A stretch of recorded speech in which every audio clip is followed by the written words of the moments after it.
और पूरा देश आपको सुनना चाहता है कि क्या अनुभव रहे आपके अमेरिका में। और सब लोग ये मुझसे पूछ रहे हैं कि आपसे ये पूछा जाए कि ट्रंप जीते कैसे।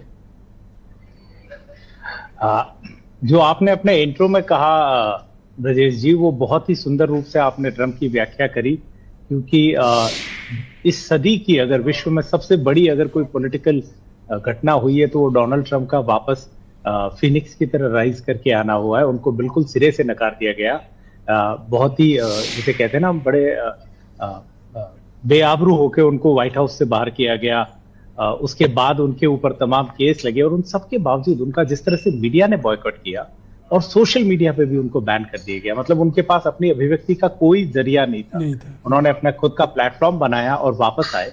लेकिन डोनाल्ड ट्रंप की एक बात जो उन्होंने, वो जो स्लोगन लिया रोनाल्ड रेगन के स्पीच से उन्होंने अडेप्ट करके रखा था, मेक अमेरिका ग्रेट अगेन, ये तीसरी बार भी वैलिड रहा। और अमेरिका के इस चुनाव में एक बहुत खास बात रही, पहली बार ऐसा हुआ कि कोई एक व्यक्ति लगातार तीसरे चुनाव का मेन मुद्दा था।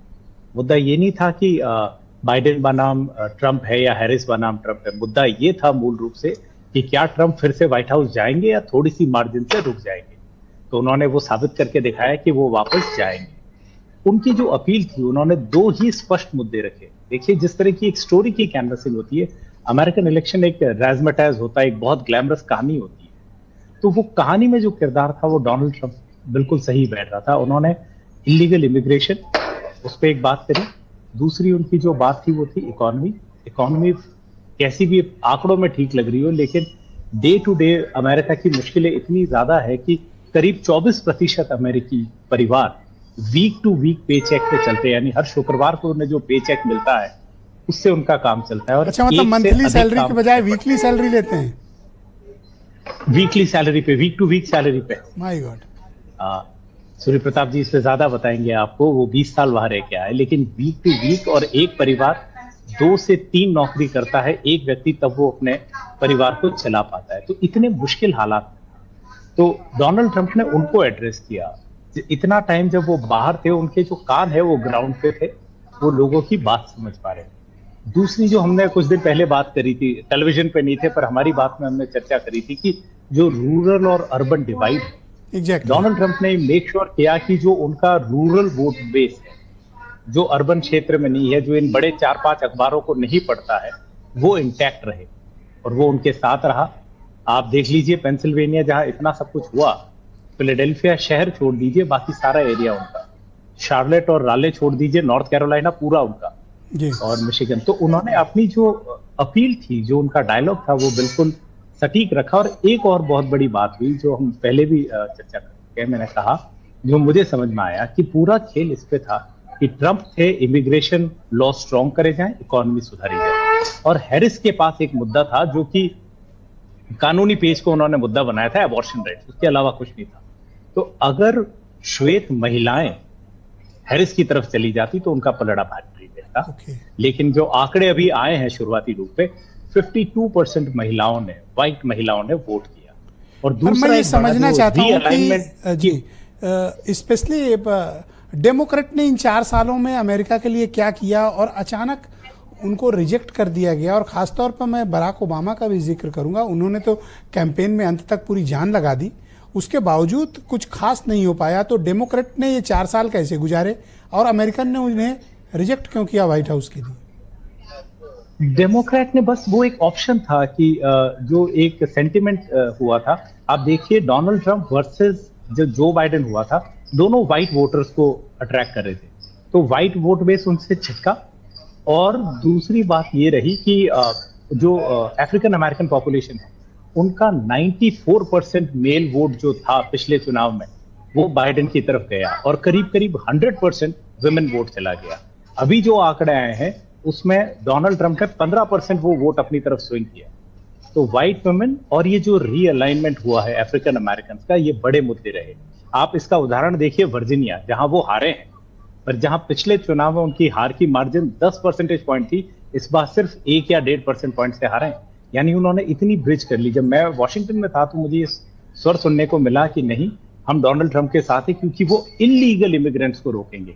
तो ये वो बात हो गई कि मैं तो आ गया इमिग्रेंट, दूसरा कोई इलीगल ना आ जाए। तो ये जो उन्होंने परसेप्शन बिल्ड किया, ये बहुत कंपेलिंग था।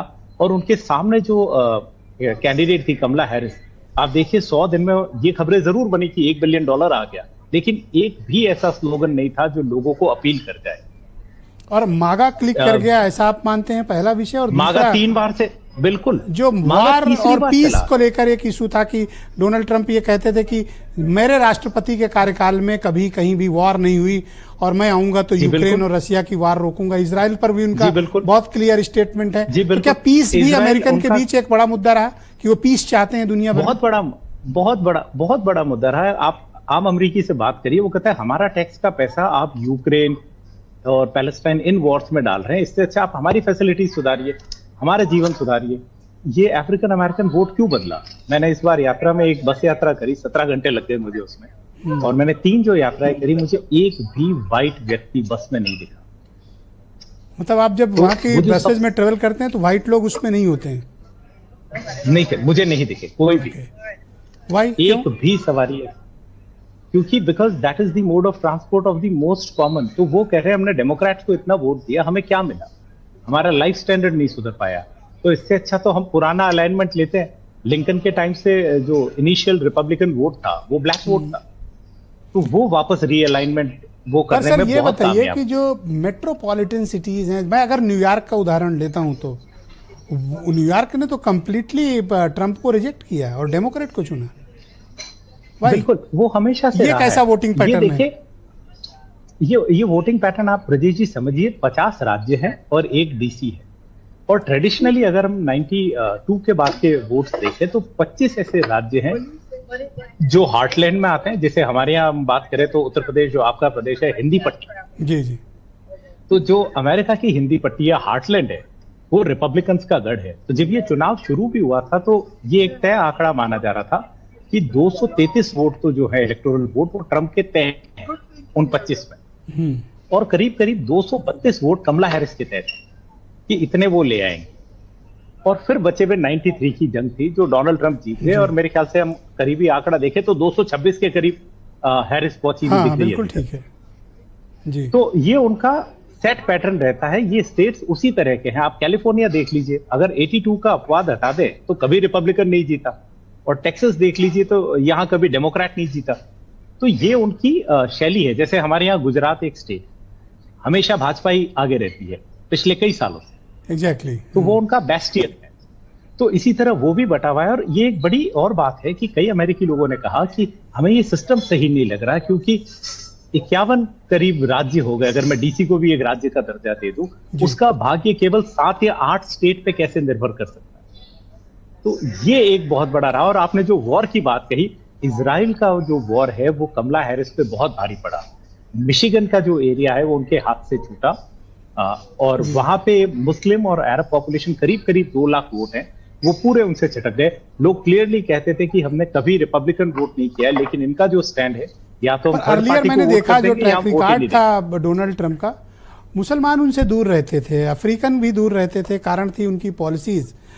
इस बार इतना पॉलिटिकल पैचअप करने में या पॉलिटिकल अलाइनमेंट करने में या कोलिशन करने में कामयाब कैसे हो गए डिफरेंट सोसाइटीज के भीतर ट्रंप? देखिए, ट्रंप एक एस्पिरेशन जगाता है। जो आपने पहले बात करी कि अमेरिका का जो राष्ट्रपति लोग चुनते हैं वो देश चलाने के लिए नहीं चलते, वो दुनिया पे अपना साम्राज्य स्थापित करने के लिए चुनते हैं।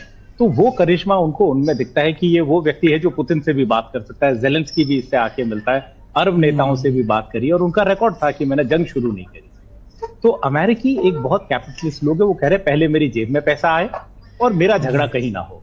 अब ये लोग चाहते थे कि झगड़ा ना हो। आप जो इन मुल्कों की भी बात कर रहे हैं, जो भी इमिग्रेंट आ गया है वो ये चाहता है अमेरिका में पीस रहे, और उस पीस की बात डोनाल्ड ट्रंप कर रहे थे।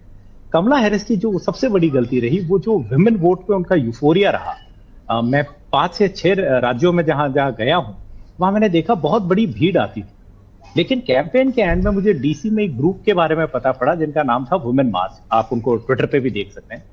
उन्होंने ये एक सोची समझी स्ट्रैटेजी बना रखी थी कि हर राज्य में और दूसरी जगहों में बसें भर के वो लोगों को भेजते थे, महिलाओं को कैनवस करने के लिए। तो भीड़ और ये हमारे यहाँ भी होता है सर, इस तरह हमारे यहाँ जी, तो इसके स्पेशलाइज्ड लोग हमारे तर्क पे अगर मैं बात करूं विनोद जी ने तो आर्टिकल भी वही हाल ये वही बस भर के आलम भेज रह दें। गया कि जो डेमोक्रेट्स है वो खबरों के खेल में लगे, जैसा हरियाणा में हुआ जी कि जी कांग्रेस जीतती भी बाजी हार गई क्योंकि वो खबरों पे ही खेल गई कि खबरों में जी। उन्हें लगा सरकार बन गई है तो उन्होंने सोचा सरकार बन गई है, और वो ये भूल गए सरकार अच्छा, बनते कुछ हैं लोग तब खबर सर बनती सोशल मीडिया पे कह रहे हैं कि आपसे ये सवाल पूछा जाए, क्या अमेरिका कंप्लीटली विभाजित है, बटा हुआ है हर तरह है। से? बिल्कुल है, बिल्कुल है, बिल्कुल है।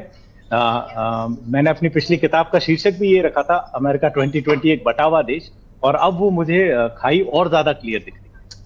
अमेरिका रेस पे इतना कभी डिवाइडेड नहीं था। आप महिलाओं के वोट पे देख लीजिए, जहां उम्मीद की जा रही थी कि दूसरा उनको मौका मिला था कि एक महिला राष्ट्रपति बन जाए, लेकिन नहीं, व्हाइट वुमेन ने भी वोट नहीं दिया कमला हैरिस को। अभी आपके पास फ्लाइट पकड़ने के लिए कितना टाइम है अविनाश जी? सर मेरी बोर्डिंग शुरू हो चुकी है वैसे। अच्छा, मैं उसको बोल के आया था, बिल्कुल लास्ट हो जाए तो इशारा कर देना, मैं फिर भाग के आ जाऊँ। ऑलराइट, अभी 2-4 मिनट है आपके पास? बिल्कुल है। ऑलराइट, प्लीज हमारे साथ रहिएगा। मैं सूर्य प्रताप जी को भी आपसे कनेक्ट करता हूँ, मैं चाहता हूँ उनके भी अनुभव आप